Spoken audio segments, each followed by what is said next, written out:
Bienvenue à tous. Alors, je m'appelle Sophie Dubois, je représente la structure By Sensory. Nous sommes deux à faire cet atelier, ma collègue étant 216. Alors, Thomas l'a appelé magnifique. En fait, on va parler de dress code d'entreprise, on va parler de votre image surtout. Il y a trois objectifs en fait dans cet atelier. Vous allez voir, c'est assez ludique. On va parler d'image de soi et de l'impact de votre image, c'est-à-dire l'image que vous voulez renvoyer, l'image que vous souhaitez renvoyer, et puis parfois l'image qu'on perçoit de vous. Et parfois, il y a un écart. Et le but, bien sûr, c'est de réduire cet écart-là le plus possible, surtout dans un objectif professionnel. Ensuite, on parlera des dress codes d'entreprise qui vous permet de manager votre image en fonction de l'objectif que vous avez également. On ne s'habille pas comme on va en week-end ou en mission pro ou à une soirée. Donc, en général, vous adaptez votre style à ce moment-là. Et puis ensuite, on parlera un petit peu de savoir-être parce que pour nous, c'est inéluctable et c'est indissociable. En fait, on parle souvent du bon look au bon comportement. Si vous avez un bon look mais que vous avez un savoir-être qui n'est pas en adéquation, c'est pas très crédible au niveau de votre image. Donc voilà, c'est les trois sujets. Alors, image de soi et impact. Je vais vous demander de réfléchir déjà un petit peu. Si vous deviez définir votre image autour de trois mots, alors ça peut être deux, hein, on ne va pas focaliser sur trois mots. Comment est-ce que, enfin, quels sont les termes qui vous viendraient à l'esprit, hein? Donc si vous pouvez, je sais pas, écrire sur un... Vous avez de quoi noter? Ouais. Essayez de réfléchir parce que ce n'est pas des questions qu'on se pose régulièrement. Hein.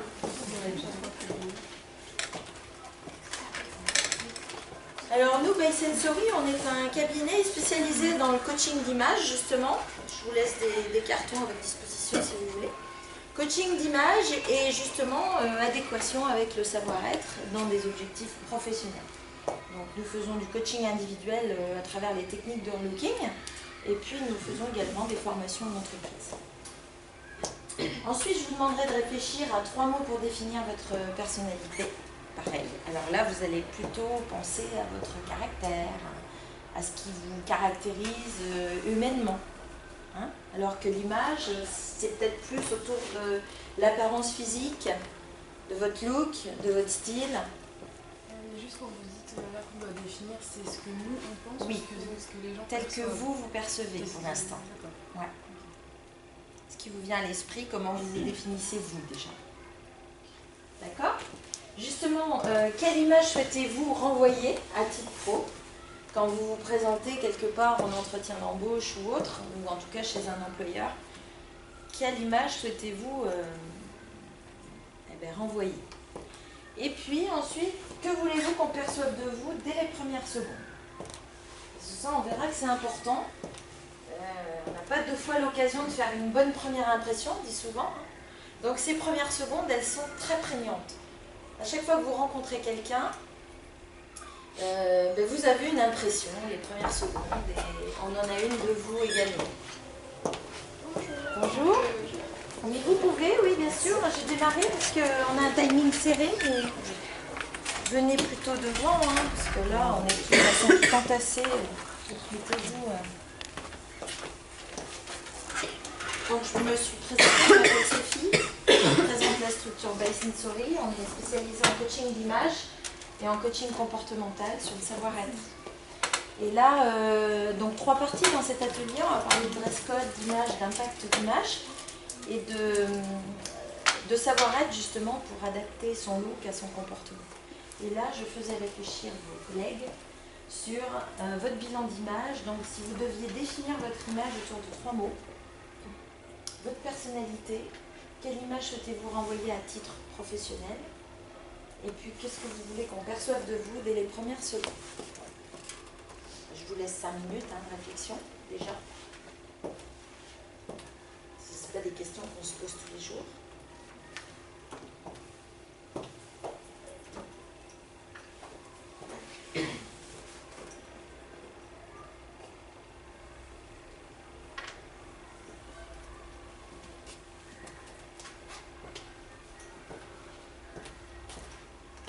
Vous avez de quoi noter?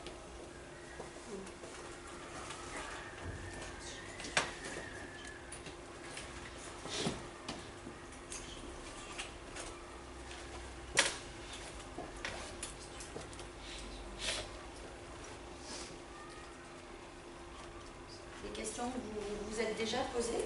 différentes choses. Ouais. Quand vous vous présentez quelque part.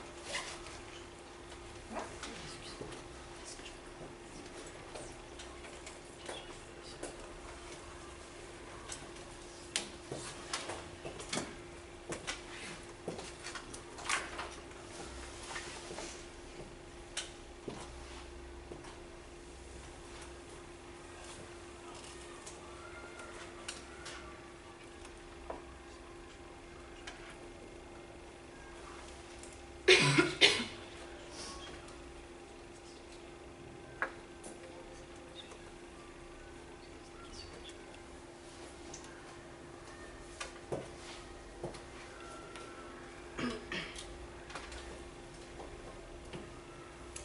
Alors, est-ce qu'il y aurait un volontaire pour venir vers moi? Parce qu'on va faire le jeu en sens inverse. Donc, beaucoup de bienveillance, hein, soyez rassurés. On n'est pas là pour se critiquer, s'évaluer. C'est juste pour qu'il y ait un retour sur l'image et voir un petit peu justement comment perçoivent les autres et ce qu'on veut renvoyer soi-même. Est-ce que quelqu'un voudrait jouer le jeu? De manière volontaire, bien sûr, je ne peux pas obliger quelqu'un à venir.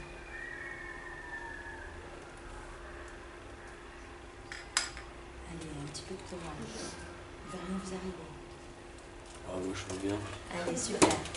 Comme tu es le seul garçon, Je suis c'est le seul super. garçon, ouais. C'est bien, bravo.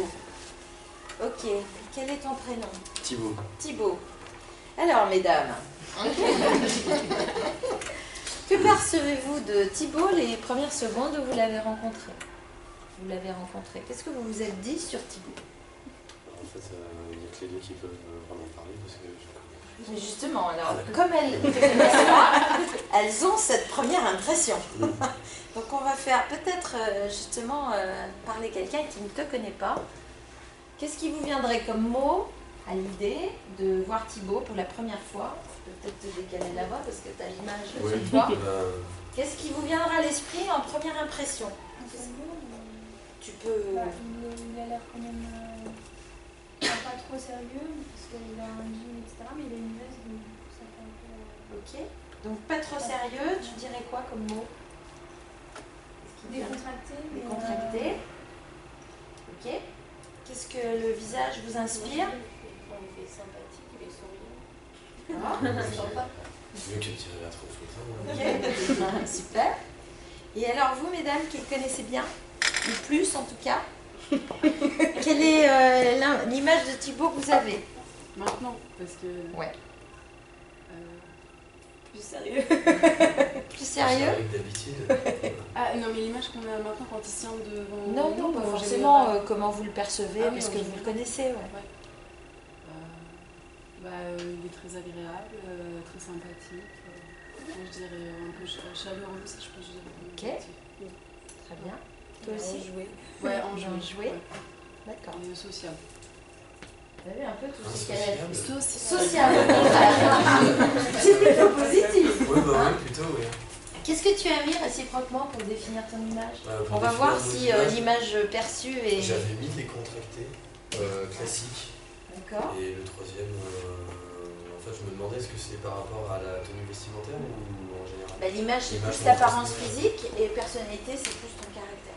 Ah, d'accord, l'image, je pense transmettre l'image d'une personne sociale, qui va vers les autres, enfin, moi je l'espère, j'imagine. D'accord. Ensuite, dans ma personnalité, donc, j'avais mis blagueur, toujours franc, et j'ai beaucoup d'autodérision, D'accord. surtout quand il y a de Un peu l'intégration. D'accord. Ensuite, qu'est-ce que j'aimerais renvoyer à titre professionnel, que je suis quelqu'un de sérieux, même si j'aime bien rigoler, des choses comme ça. S'il faut l'être, je le suis. D'accord. Et puis sérieux, mais tout en étant décontracté. Donc, quand on est là pour travailler, on travaille, mais bon, il ne faut pas non plus se prendre la tête. Et D'accord. un peu de temps pour rigoler, c'est quand même sympa de rigoler. Qu'est-ce qui est important pour toi qu'on perçoive de toi dans les premières secondes?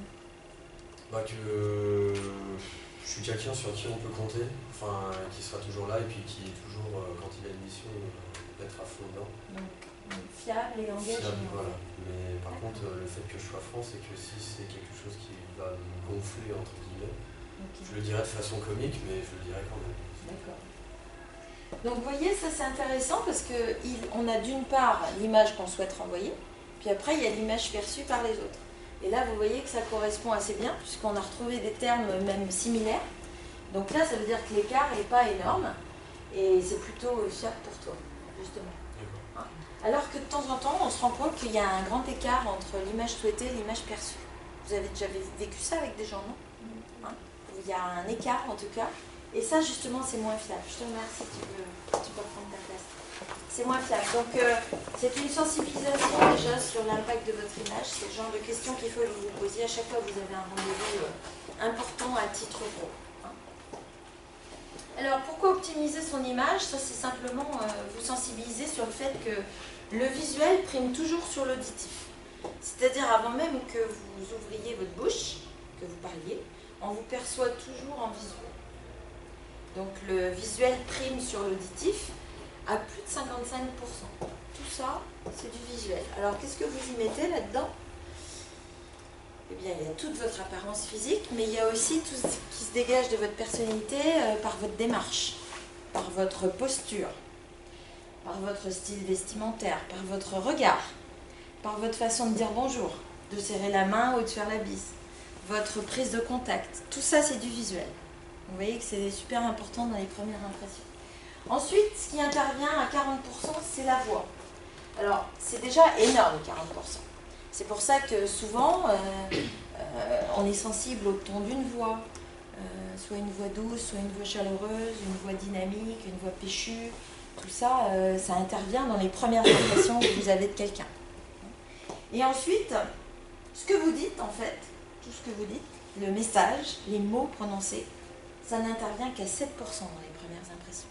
C'est quand même flagrant. Hein, parce que souvent, on cherche à être sérieux justement dans le contenu, mais il vaut mieux s'entraîner sur la forme, en fait. Donc c'est le message qu'il faut retenir.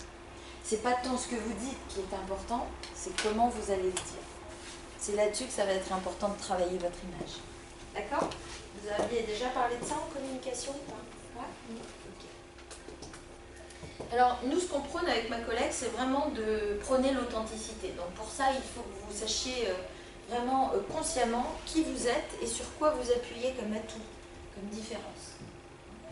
Il ne s'agit pas toujours de capitaliser, en tout cas de culpabiliser sur ce qui nous manque ou sur ce qu'on n'a pas. Ça ôte de la confiance en soi. Il vaut mieux justement renforcer ce que vous avez bien en vous. Parce que vous aurez toujours plus intérêt à développer un atout qu'à essayer de faire progresser quelque chose qui vous manque. Ça vous prendra 2 fois plus d'énergie et 3 fois plus de temps. Alors que c'est important de capitaliser, effectivement, si j'ai un beau sourire, je vais capitaliser sur mon sourire. Si j'ai un regard franc, je capitalise sur mon regard franc. En revanche, si je suis timide et que je ne suis pas à l'aise en public, je ne vais pas faire comme si j'étais un cadre de la communication et en prise de parole en public. Je vais toujours avoir une communication plus discrète.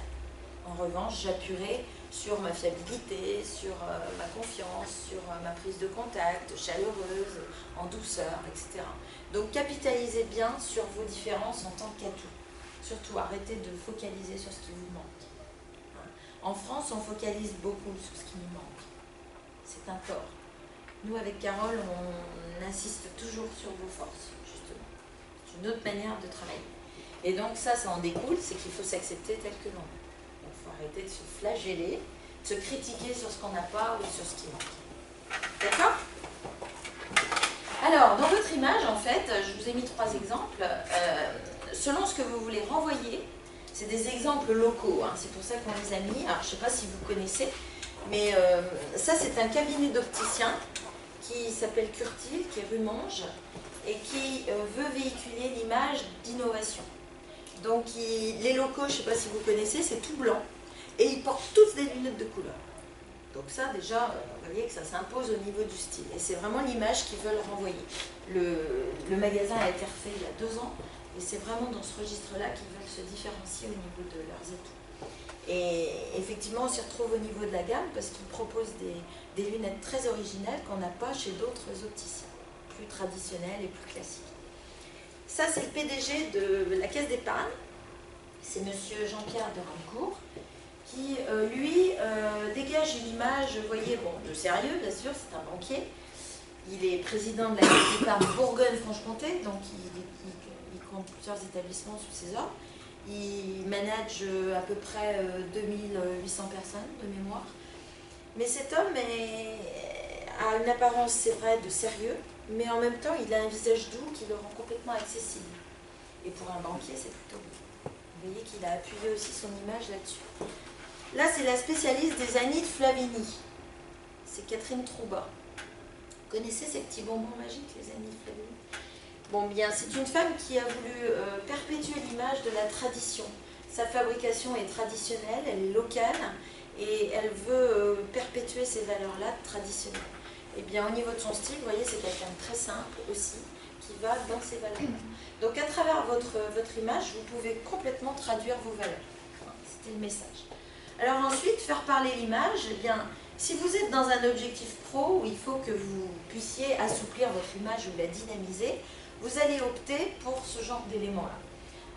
Pour assouplir, il faudra mettre des couleurs chaudes, des contrastes très doux, des matières plus chaleureuses comme de la laine, des tissus fluides, des tissus mous, plus de motifs. Ça apportera plus de douceur dans l'image. A contrario, vous voyez que pour dynamiser, il faudra des lignes droites, diagonales, des tissus qui se tiennent bien. Donc ça va commencer à vous parler des dress codes d'entreprise. Et puis les couleurs, on ira beaucoup plus vers des couleurs unies et beaucoup de contrastes qui vont aussi marquer le côté dynamique d'une image. Beaucoup de couleurs, ou alors une touche de couleur mais bien vive, de manière à bien affirmer son image. D'accord ?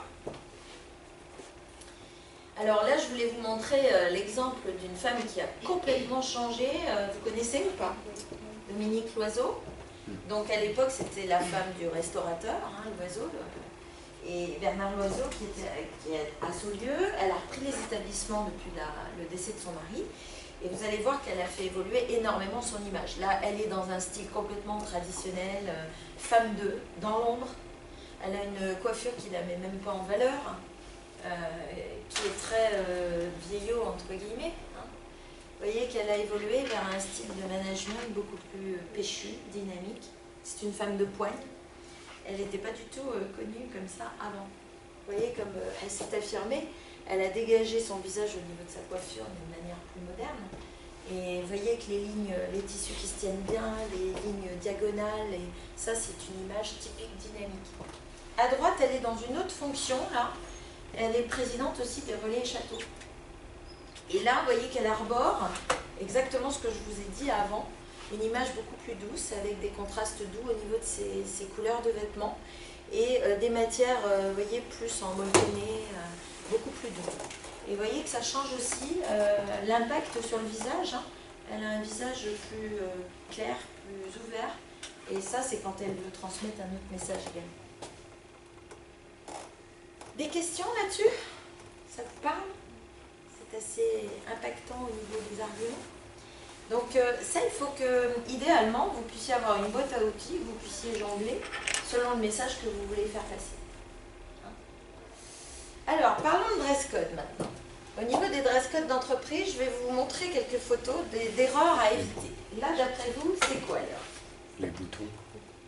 C'est Les boutons, enfin la veste, puis oui. Alors, c'est quoi l'erreur en fait, les boutons? C'est quoi? Vas-y, complète ce que tu je sais pas, moi on m'a toujours dit que pour une veste, il fallait pas mettre tous les boutons, il fallait en mettre deux ou à peine. Il faut laisser le dernier ouvert en tout cas. Voilà. Surtout quand tu as 3 ou 4 boutons, effectivement. Donc là, effectivement, l'erreur, c'est que tous les boutons sont boutonnés. Il y en a une autre aussi, dans la veste. Moi, elle est trop courte. Elle est trop courte. Elle est trop étriquée. Une veste, il faut que ce soit bien à votre taille. Ni trop grande, ni trop petite. Même si c'est la mode du XXL pour les femmes, là, on voit bien que c'est trop court. Là, quelle est l'erreur? Et le pantalon aussi. C'est trop grand. Ok. Vous l'avez reconnu? Vous connaissez cet acteur? C'est Al Pacino. Bon, bah, il fait pas que des choses bien, Al Pacino. Donc là, effectivement, vous voyez qu'il a des vêtements, mais bien trop grands pour se mettre en valeur. Et en plus, comme il est petit, ça le tasse encore plus. Vous voyez que c'est immédiat. Et là, quelle est l'erreur? Il est trop Ouais. là. trop long. Qu'est-ce qu'il faut respecter au niveau des dress codes? Au niveau des pantalons, en tout cas à titre pro. Après, vous faites ce que vous voulez avec vos jeans, mais je parle vraiment en image pro. Il faut que vous fassiez un pli sur la chaussure uniquement. S'il y a trop d'accordéon, ça fait pas.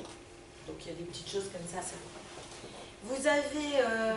alors là, il y a d'autres exemples. Alors, on commence par lui, par exemple. Quel est le problème, là? Qu'est-ce qu'elle a? Trop courte. Elle doit arriver où, la cravate? Ceinture. Ceinture. Là, quel est le problème? Le dernier bouton. Le dernier bouton. Enfin, si ça veut faire pro, il faut... Alors, il n'y a pas de bouton, mais en col, fait... le col est trop long. Ouais, il est trop ouvert, il n'est pas assez repassé. Une chemise, au niveau pro, il faut que ce soit bien porté. C'est pas à la Dr House. Ça, c'est bien quand on est médecin et qu'on a une série télévisée. À droite, c'est quoi le problème? Ouais, tout est trop grand. Le pantalon est trop grand, mais alors, regardez bien. Ok, mais il y a surtout quelque chose qui manque. Une ceinture comme ça. Ouais, une ceinture. Alors, quand le pantalon est déjà un peu grand et qu'il n'est pas ceinturé, ben, il n'y a pas de tenue au niveau du costume. Et la ceinture, vous savez, il y a une règle à respecter aussi. C'est valable aussi pour les femmes. La ceinture, il faut la sortir à quoi? Ouais. De préférence aux chaussures. On n'a pas fait les femmes. Là, d'après vous, je ne sais pas si vous voyez assez, mais... Trop de motifs. Enfin, c'est trop... Trop. Too much. Alors, ça peut être un style affirmé. Hein. Les artistes, ils sont souvent là-dedans. Ils mélangent des motifs, ils mélangent des tissus. Mais là, le collier plastron, plus des fleurs, plus 36 000 couleurs, c'est pas conseillé. À droite, qu'est-ce qu'on voulait faire passer comme message? D'accessoires. C'est tout much aussi. C'est sapin de Noël. Au niveau d'un dress code, il faut respecter quoi en général pour une tenue bien... trois couleurs. Bien, les filles. Vous êtes au top du relooking. C'est depuis qu'il y a Christine à la télé. Tout le monde est au courant du relooking. Mais c'est ça, c'est 3 couleurs maximum. Donc là, après, ça fait sapin de Noël. C'est comme ce que je vous ai dit tout à l'heure, faire parler l'image. On ne fait pas tout en même temps. Vous ne faites pas le tissu chaud, la couleur claire, le lainage en même temps. Vous pouvez mettre un critère, mais vous ne faites pas tout parfois en même temps. Parce qu'après, ça fait vite sapin de Noël, au niveau accessoirisation. Ok, ça vous l'aurez dans vos abstracts. Thomas a dû vous les mettre en ligne sur Evenium, c'est ça. Cette année, c'est Evenium. En tout cas, vous les avez à disposition en abstract. Donc, on peut rapidement, hein, mais la veste, vous me l'avez dit, hein, bien taillée, ajustée, pas boutonnée complètement. Effectivement, pas vous en servir comme vide-poche aussi, la veste. La chemise, pensez bien, surtout les messieurs, avec une veste à faire dépasser de 0,5 cm à 1 cm. Col repassé, vous me l'avez dit. Et puis, on privilégie surtout les chemises à manches longues, professionnellement. Moins de chemisettes, plus ringard. Alors, votre génération, il n'y en a plus. Mais la génération Y, il y en a encore, et X n'en parle encore. Les messieurs pensent que, bien sûr, en été, c'est plus confortable, hein, les chemisettes, mais il vaut mieux avoir une chemise à manches longues et la remonter. Ça fera toujours plus pro qu'une chemisette. Le pantalon, pli, une cassure, un pli sur la chaussure, on l'a vu, et puis les poches ne doivent pas s'en trouver. Au niveau de la cravate, à la ceinture, vous me l'avez dit. Et puis, s'il y a pochette, elle doit être assortie. La ceinture, effectivement, assortie aux chaussures. Les chaussettes, on évite les soquettes blanches. Hein, ça aussi, ça vous parle. Assortie à la couleur des chaussures et du pantalon, ça vous le saviez? Les chaussures, les chaussettes. Et puis aussi, veillez à ce qu'elles soient assez hautes. Théoriquement, quand vous vous asseyez, on ne doit pas voir votre pilosité, surtout messieurs. Voilà. Et les chaussures, bien sûr, état propre. Vous savez que c'est la première chose qu'on regarde, nous les femmes, chez un homme. C'est les chaussures. Et les mains. Les chaussures, parce que ça traduit l'hygiène. Donc c'est important de respecter ce genre de choses quand vous allez bosser. Regardez bien s'il n'y a pas de terre sur vos semelles. C'est vraiment le minimum, quoi, syndical. Ok? Alors dites-moi un petit peu, si vous deviez réfléchir à ça, par secteur d'activité, comment vous définissez, d'après vous, les différents styles vestimentaires adaptés à chaque métier? Qu'est-ce que vous auriez envie de me dire pour le secteur banque, finance, tout ce qui est audit, conseil, etc. D'après vous, c'est un style comment? Très classique. Très strict, ouais. Pas de place aux couleurs, choses comme ça. Ouais, peu de place aux couleurs, c'est vrai. Donc plutôt quelle couleur, justement? De noir. Noir. Pas forcément noir. Bleu Noir, foncé, bleu un marine. costume blanc. Costume foncé souvent. Et chemise claire ou bleu ciel, beaucoup en général.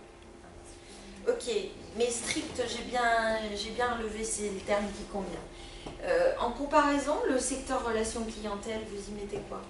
Tous les métiers qui sont dans le commerce, qui sont dans la communication, qui sont en lien avec la clientèle ou un public. Quelle serait la variation du style entre les deux, par exemple, d'après vous? Des couleurs un peu plus chaudes, costume. Des couleurs, en tout cas. Faut que ce soit convivial, ouais. Faut que ça reste sérieux tout en étant chaleureux. Oui. Parce que comme, Oui, donc en opposition à strict, effectivement, ça peut être des matières plus fluides et puis des matières plus accessibles, effectivement, c'est moins strict en tout cas. Mais surtout, l'impact de la couleur va être super important au niveau de la clientèle. Et ça crée souvent le contact, une couleur. C'est moins sérieux, c'est moins terne qu'une chemise bleu ciel ou autre. Ou du gris en permanence, du gris ou du noir. Qu'est-ce que vous mettez dans le secteur informatique, ingénierie, tout ça? D'après vous, c'est des dress codes qui se caractérisent comment? chemise cravate sans veste. Pour les informaticiens, moi c'est dit. Ça, c'est des informaticiens bien habillés. Alors, ça dépend aussi du contexte. Hein. Si tu fais ton métier dans une grosse boîte, c'est vrai qu'on sera plus... après, selon les valeurs de l'entreprise, les patrons vont imposer plus ou moins de choses. Mais sinon, effectivement, tu as dit quelque chose de juste après. C'est surtout qu'on fait tomber quoi? La veste. La veste. Et puis, de manière générale, c'est ce qu'on appelle... ils ne sont pas forcément en costume, ces gens. Hein. Et on peut tout à fait avoir un jean, par exemple. Non? Vous mettriez des jeans dans ce genre de métier? On ne parle pas de jean troué, attention. Hein. Il y a jean et jean. Hein. Du jean brut, du jean propre, du jean gris foncé. C'est tout à fait acceptable dans ce genre de métier. Pourquoi, d'après vous? Pourquoi on accepte dans ce genre de métier? Ouais, ils sont en back-office, ces gens. Donc, c'est souvent la matière grise qui travaille, donc on attend moins de dress code, de représentation que quand vous êtes face à un client, c'est logique. Dans le secteur pub, mode, médias, tout ça, qu'est-ce que vous y mettez comme caractéristique? Extraverti? Original. Très coloré, beaucoup de mélange. Un style unique, hein, souvent. Effectivement. Alors, on y reviendra au métier. On va s'appuyer sur notre copine, magnifique. On vous a sélectionné quelques petites photos et puis vous allez me dire, d'après vous, quel âge a la personne avant relooking, enfin elle a le même âge après, hein, mais surtout, pourquoi elle s'est relookée, dans quel objectif, d'après vous, quel métier elle fait la personne? Alors, d'après vous, elle a quel âge, elle est dans quoi et pourquoi elle s'est relookée, d'après vous? Moins de la trentaine. Alors, moins, c'est quoi? 27. Ouais, bien vu, elle a 27 ans. Hein. C'est bien. Non, elle a 31 ans, elle. Elle a 31 ans, mais c'est vrai qu'à gauche, elle fait plus jeune. Hein, parce qu'elle est dans un style très sportif, décontracte. Alors, d'après vous, c'était d'ailleurs son problème. Hein. En fait, sa demande, quand elle est allée voir Christina, c'était de dire moi je suis habillée comme un garçon manqué et je manque de féminité pour mon métier et il faut absolument que vous m'aidiez à affirmer ça. Voilà. Les personnes en général elles viennent avec un objectif très précis hein, pour servir leur objectif professionnel. D'après vous, elle fait quoi comme métier? La mode, en rapport avec la mode, le club. Non. Elle est en relation avec la clientèle ou pas d'après vous? Oui. Ouais. Quoi? Par rapport à ce que vous m'avez dit juste avant. Parce qu'elle est quand même bien habillée, mais il y a des couleurs. Donc, ouais, il y a de la couleur. Dans le design. Alors, ça peut être dans plein de métiers en relation avec la clientèle. Là, en l'occurrence, elle est dans une société effectivement d'événementiel et elle est en back-office. Donc elle accueille les clients, donc c'est pour ça qu'elle a elle a un style effectivement plus décontracté que strict, hein, comme vous dites, mais en même temps il y a de la couleur. Et elle est quand même élégante et féminine. Vous voyez qu'on a féminisé avec l'accessoire, avec la ceinture, la coiffure est plus domptée, et ça reste très élégant malgré tout. Le monsieur là, d'après vous, à gauche, il est dans quel style? C'est quoi? Je peux entendre le mot. Qu'est-ce que tu as dit? Ringard. Ouais, c'est un peu ringard. Hein. C'est pas mis en... Il n'est pas mis en valeur au niveau de sa morphologie en plus. Hein. Les couleurs, c'est clair. Ses couleurs, c'est voyez bien. Ça fait un peu anglais. Alors je sais pas si vous voyez bien, mais là, là c'est une veste en tweed, voilà, ça fait vieux prof, vieux formateur, etc. Le pantalon c'est du velours, donc c'est carrément démodé, hein, on peut le dire. Donc effectivement là, le monsieur, il était en reconversion pro en fait, et il a été accompagné en relooking et il a quand même vachement changé. Hein, alors qu'est-ce qui est flagrant dans son look de droite? Ouais. Déjà le coiffage. C'est plus dompté, on a ouvert le visage, ça fait moins négligé. Il a minci aussi, un petit peu, quand même. On va pas s'en cacher. Christina ne fait pas que des miracles. Et puis, alors le style, ça vous inspire quoi à droite? Moderne. Je trouve ça moderne. Actuel. C'est ça. Il a été remarqué comme chargé de com en banque, etc. pour un entretien d'embauche. Vous voyez que c'est quand même assez parlant. Hein. Là, la jeune femme, alors je vous donne son âge, hein, elle avait 38 ans. Et voilà. Qu'est-ce que vous en avez fait à droite, d'après vous? Ça l'a rajeuni. Ouais. Elle voulait un look plus, effectivement, plus moderne, c'était sa demande. Parce qu'elle n'avait pas trop de style à gauche. Et puis, qu'est-ce qu'elle pourrait exercer comme métier d'après vous?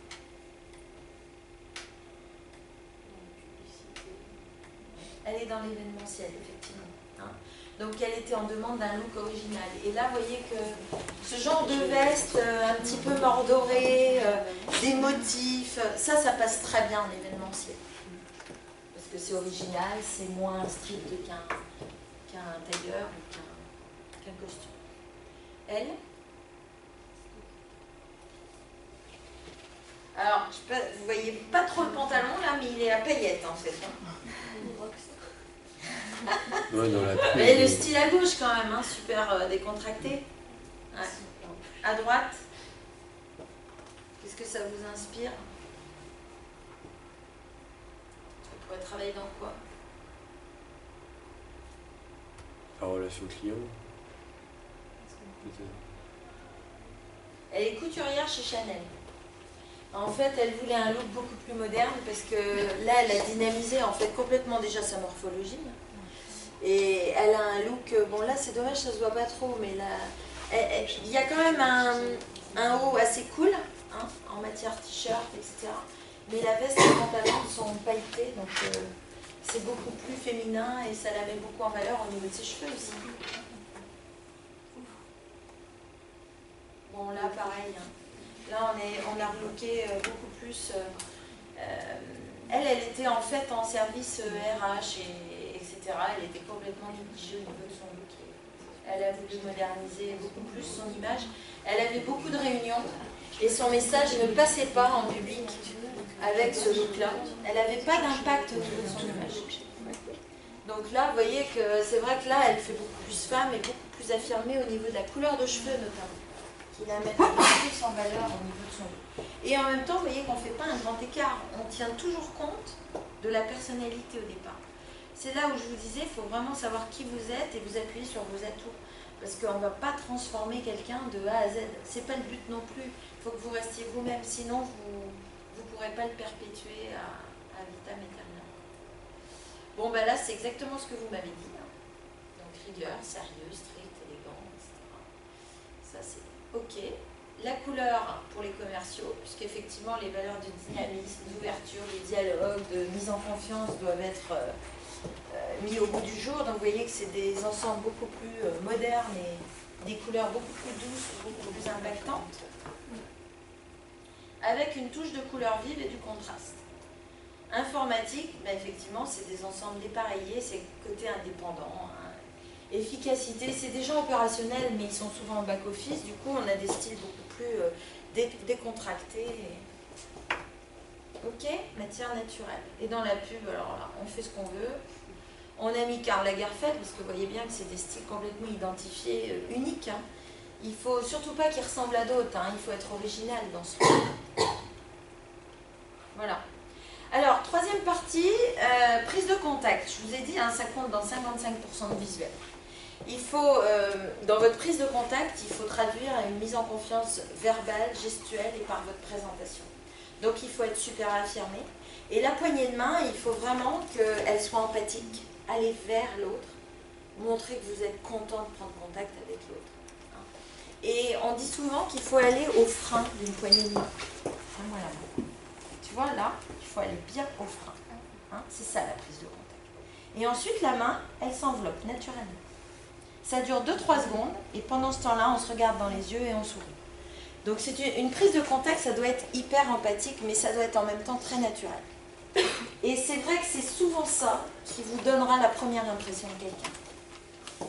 Le petit mot empathique, la voix qui vous mettra à l'aise, il faut que tout soit cohérent dans une prise de contact. Donc c'est sûr que votre posture, à ce moment-là, il faut que vous soyez stable, hein, parce que ça va parler de vous, forcément. Et puis surtout, pas de regard fuyant, pas une main molle. C'est super important dans votre prise de contact, hein, pour mettre en confiance votre interlocuteur. Justement, quelle énergie mettre dans la poignée de main? Parce que moi, j'ai tendance à ne pas mettre assez d'énergie. Alors, il faut surtout pas avoir une main molle, parce que ça peut donner l'image de toi qui est molle. Si c'est pas ce que tu veux transmettre, ça va aller à ton encontre. Non, il faut vraiment aller au frein, ça peut vraiment être efficace. Tu vas déjà au frein, tu vois, tu vas jusque là. Donc tu vas vers l'eau. Et ensuite, regarde ta main. Après, inutile d'emmener le louche. Inutile. Parce que ça traduit aussi un manque de confiance en soi. Souvent. Où on a remis une louche pour montrer qu'on a la pêche et tout. Non. Si vous allez bien au frein, la main, elle s'enveloppe naturellement. Inutile d'en rajouter. Par contre, le regard, c'est important, et le sourire qui va avec. Et puis, tout de suite, ne pas hésiter sur votre façon de vous présenter aussi. Je m'appelle un tel, je suis spécialisée dans tel domaine, j'ai le talent d'eux, j'ai envie d'entrer dans votre société pour telle et telle raison. C'est vraiment très important. Donc ça, c'est le genre de choses qu'il faut travailler en savoir-être et qu'on fait souvent travailler en caméra, justement, pour pouvoir préparer des entretiens d'embauche ou des réunions, des séminaires, des choses comme ça. Alors là, on retrouve tous les éléments du savoir-être. Hein. La démarche, elle signe votre pas. La posture, c'est vrai qu'on se fait une image de vous très déterminante suivant la posture que vous avez. Une posture stable, il faut que vous soyez en accord sur vos deux jambes solidement, avec en général un centre de gravité qui est la largeur de votre bassin. C'est ça une posture stable. Et après, vous le sentez au niveau de vos jambes, hein, c'est bien ancré, vous pouvez ensuite avoir une gestuelle qui bouge en 3 dimensions. Si déjà vous êtes instable au niveau de votre posture, vous ne pouvez pas bien vous poser au moment où vous allez échanger. Du coup, votre voix ne se posera pas au niveau du diaphragme, mais tout en découle au niveau du savoir-être. Et le regard, c'est pareil. Le regard, il faut échanger, donc il faut regarder tout le monde dans un groupe, sinon on est vite décroché, on se dit « oh, je ne l'intéresse pas ». C'est très inconscient tout ça, hein. Mais il faut surtout pas ne pas regarder tout le monde dans un groupe. C'est important. Et souvent, on passe 2-3 secondes avec chaque regard pour pouvoir échanger quelque chose. De toute façon, on le sent, un regard franc, hein, on le sent vite. Ok? Donc, c'est ce qu'on appelle la règle des 4 x 20. Est-ce que vous l'avez déjà travaillé en comme ça? Ça, c'est le genre de choses que vous pourrez être amené à travailler quand vous préparerez un entretien d'embauche ou une prise de contact ou la façon de vous présenter pour, dans l'unique objectif de mettre en confiance votre interlocuteur. Si vous décrochez cette confiance dans les premières secondes, on aura envie de travailler avec vous, on aura envie de vous rappeler, on aura envie d'aller plus loin avec vous. Il faut vraiment faire la différence à ce niveau-là. C'est ce qui vous permettra de décrocher le job de vos rêves. Bien, ok. Alors le coaching d'image, ça sert à tout ça en fait. D'abord, on s'occupe du look pour être en adéquation avec le métier que vous voulez faire. On peut vous conseiller pour que vous soyez en accord avec votre morphologie aussi. On l'a vu chez le monsieur, ça change plein de choses quand même d'avoir des vêtements à sa taille. Ensuite, on travaille beaucoup sur le savoir-être parce que c'est indissociable de l'image. C'est là où Christina, à mon sens, ne va pas assez loin au niveau de ses émissions. Elle s'occupe que de l'image. Nous, on aime aussi associer le savoir-être parce que c'est indissociable. Si vous avez un bon look mais que vous communiquez n'importe comment, ce ne sera pas en adéquation, ce ne sera pas crédible pour décrocher le job de morale. Et le storytelling, c'est tout ce qui passe à travers votre voix, comment vous racontez la belle histoire. Pourquoi je vous prendrai vous dans un job et pas quelqu'un d'autre? Comment vous allez faire la différence sur votre façon de vous présenter, votre façon d'accrocher, etc. Voilà. Pile poil. Est-ce que vous avez des questions? Est-ce que ça vous a intéressé? Parce que c'est le premier atelier, donc c'est intéressant que j'ai votre feedback. C'est des choses que vous aviez déjà entendues, qui vous sensibilisent. Comment vous vivez tout ça? Moi, j'ai juste une question. Par exemple, en entretien, on dit toujours que c'est venir quand même un minimum en caution tailleur ou classe un minimum. Et est-ce que vraiment ça s'applique à tous les domaines? Eh bien, pas pour moi, non. Pas pour moi. Le tailleur est un petit peu déplacé quand même aujourd'hui, hein. Surtout chez une femme, on en parlait avec Thibaut. Les femmes ont beaucoup plus de choix aujourd'hui pour être bien habillées. C'est vrai que l'homme, à part le costume, il n'a pas beaucoup de solutions possibles.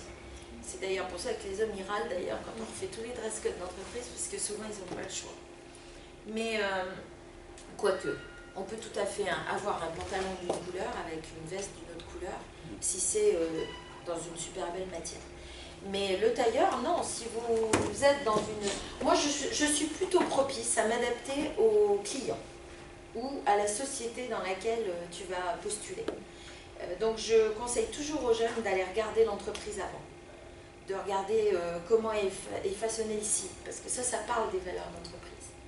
Et si tu connais le patron, ou si tu peux le googliser, voir un petit peu à quoi il ressemble, dans quel style il est lui-même, vous aurez d'énormes renseignements sur les valeurs de l'entreprise. Et après, il suffit de s'y adapter. Mais moi, je ne prône pas forcément le tailleur à 100% pour les entretiens d'embauche.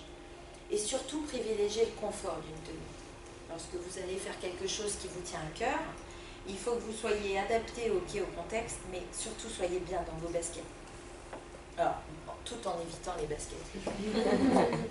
Mais il faut que vous soyez super à l'aise pour, dans les matières que vous choisissez, on le sent hein, quand on est étriqué, quand on est bien dans sa peau. Ça va favoriser votre bien-être au niveau savoir-être.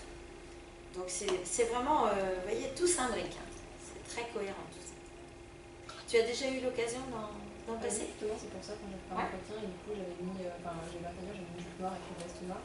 Donc j'avais des lunettes, j'avais un haut, je sais plus, les couleurs, une couleur claire. Et j'avais des lunettes vertes avant. Et du coup, ils m'ont pris parce que j'avais des lunettes vertes, ça m'a un peu créatif en fait. Et c'était pour quelle boîte? Une agence de communication. Ah ben, mais il m'a dit que pour le coup, le tailleur, pour eux, c'était limite rédhibitoire en fait. Et qu'ils m'ont pris juste pour les lunettes. Parce que tu avais amené ton côté originalité par les lunettes. C'est vrai que pour le coup, en fait, pour mon entretien, c'est vrai que c'était plutôt classique. Et en fait, je me suis rendu compte qu'on peut s'ouvrir souvent à plein de choses. Tu aurais pu mettre un pantalon noir à la place de ta jupe noire, et ça aurait peut-être fait moins conventionnel, moins strict, et tout en étant hyper élégant. Après, il y a les basiques. Il faut avoir le pantalon noir, il faut avoir la veste noire. Ça, c'est des basiques. Ça vous servira tout le temps dans vos garde-robes de toute manière. Chemisier blanc, le basique. Mais après, vous pouvez accessoiriser avec un beau sautoir, un beau foulard. Et selon l'entreprise dans laquelle vous irez, vous pouvez jouer avec 2-3 accessoires comme ça. Ça peut être vraiment fait qu'avec l'accessoire, l'adaptation à une entreprise. C'est pour ça que ça t'a parlé, l'opticien avec toutes ces lunettes. Tout à l'heure, j'ai vu que t'accrochais bien. Ouais, c'est super les lunettes de couleur. Moi, quand on peut avoir... je connais quelqu'un justement qui adapte ses lunettes à chaque tenue tous les jours. Vous savez, avec toutes les branches qu'on peut personnaliser. Bon, elle en a 6 ou 7, elle se met des thèmes de couleurs différents. Je trouve ça sympa. Si c'est adapté au domaine dans lequel elle bosse, ça va, ça ne me dérange pas. Après, ça, dans les banques, c'est plus compliqué. Dans les sociétés, personne. D'autres questions? Je vous libère peut-être, parce que vous avez un quart d'heure de battement. Donc, je vous remercie beaucoup.